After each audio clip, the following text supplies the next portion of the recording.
na wokovu pasipokuwa na Yesu. Kuna watu ambao wamesikilia dini zao ni kama ndio roho zao. Anasema nina dini yangu, hii dini siwezi kuiacha. Dini ya baba yangu, dini ya mama yangu, nimerithishwa na babu zangu, siwezi kuiacha hii dini. Lakini hajajua kwamba hiyo dini haiwezi kumsaidia kitu.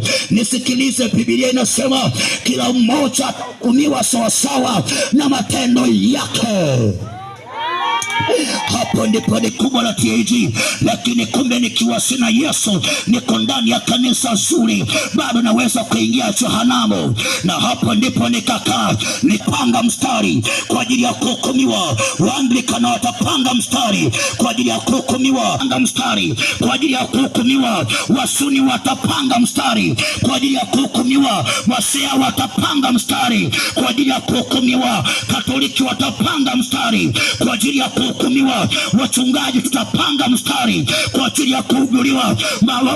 Masea watapanga mstari kwa ajili ya kuhukumiwa. Makatekista watapanga mstari kwa ajili ya kuhukumiwa. Maaskofu watapanga mstari kwa ajili ya kuhukumiwa. Makasisi watapanga mstari kwa ajili ya kuhukumiwa. Hata papa atapanga mstari kwa ajili ya kuhukumiwa. Maana kila mmoja atahukumiwa sawasawa na matendo yake.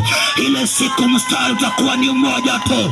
Wote tunaelekea kwenye kiti cha hukumu. Hata waliokufa watafa sawa na matendo yake.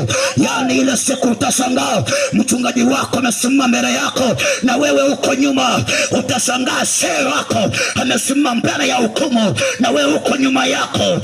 Ingia mbinguni mshehe wako na mchungaji anaingia jehanamu.